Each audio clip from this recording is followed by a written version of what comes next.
Gruevski prvi put zajedno za stolom. Viši sud u Beogradu rehabilitovao je komandanta Jugoslovenske vojske u otadžbini generala Dragoljuba Dražu Mihajlovića i vratio mu građanska prava koja su mu bila oduzeta u, kako je ocenjeno, političko-ideološkom procesu komunističkog režima 1946. godine. Viši sud u Beogradu doneo je istorijsku odluku da poništi presudu kojim je Dragoljub Mihilović 1946. godine osuđen na smrt streljanjem. Usvaja se zahtev za rehabilitaciju Dragoljuba Mihajlovića Draže, pa se utvrđuje da je odluka Vrhovnog suda Federativne Narodne Republike Jugoslavije, Vojnog veća 1 sud broj 1/46 od 15. jula 1946. godine u delu koji se odnosi na Dragoljuba Mihajlovića ništava od trenutka njenog donošenja i da su ništave sve njene pravne posljedice, uključujući i kaznu konfiskacije imovine, a rehabilitovano lice Dragoljub Mihajlović Draža smatra se neosuđivanim. Sudija Aleksandar Trešnjev je u obrazloženju odluke naveo da suđenje Mihiloviću nije bilo fer od samog početka. Kako je rekao, branioci su svega 5 puta uspeli da ga kontaktiraju pre suđenja. Tek 4 dana pre podizanja optužnice je mogao da uzme branioca. Takođe, sudija je rekao da Mihilović nije imao uvid u dokaze, a da je veliki broj njih bio falsifikovan. Optužnica imala 2155 strana. Mihilović je imao svega 8 dana da se spremi. Pored ostalog, sudija je naveo i da se sudilo svega 29 dana, ocenjujući da je to nerazumno kratak rok. Takođe, on je dodao i da je vrh komunističke partije učestvovao u kreiranju optužnice i vođenju suđenja. Ovakvom odlukom na koju ne postoji pravo žalbe, Mihilović je praktično proglašen nevinim za sve zločine koji su mu se stavljali na teret u proteklih 70 godina.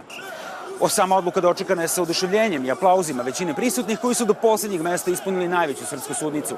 Među njima su bili visoki činovnici Srpske radikalne stranke, Ravnogorskog pokreta, Aleksandar Karađorđević, ali i mnogi drugi. Međutim, upadljiv je bio izostanak unuka Dragoljuba Mihilovića Vojislava, inače pokretača inicijative za njegovom rehabilitacijom.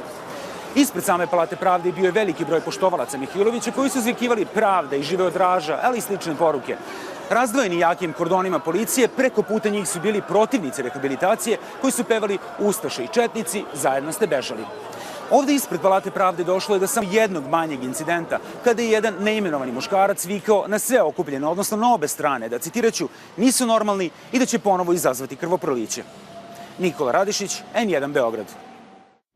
A na ovu odluku suda stižu i reakcije iz Srbije, ali i regiona. Šef srpske diplomatije Ivica Dačić izjavio je da u danima kada čitav svet proslavlja 70 godina od pobede nad fašizmom, ova odluka ne predstavlja korak ka pomirenju, već naprotiv produbljuje podele.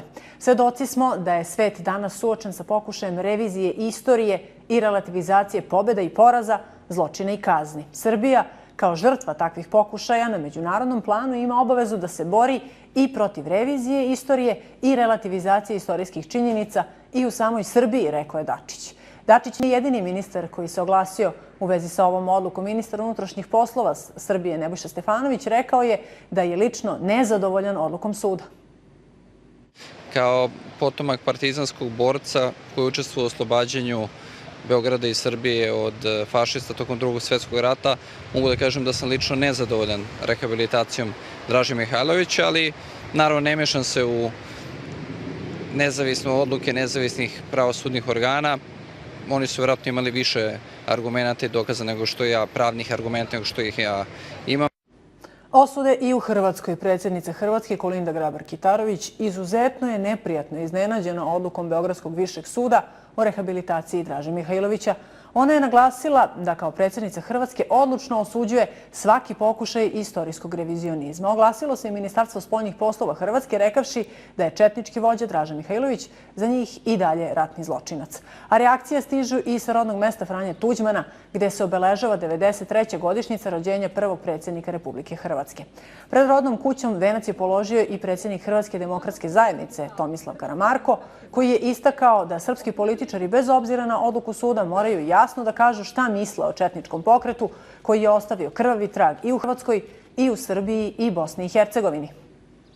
Dobro, zna se ko je bio Draža Mihajlović, on je radio, dakle, kolaborirao je sa Njemcima, da je četnički pokret izvršio puno zločina nad hrvatskim i svim ostalim nesrpskim narodima i mislim da je to, dakle, pitanje prava i pravde, doista dolazi tu do izražaja. Mislim da to nije dobra odluka i da bi moglo biti i nekakvih političkih posljedica u tom smislu, iako se radi dakle unutarnje stvari jedne nama susjedne države za koju želimo da smo u dobrim odnosima.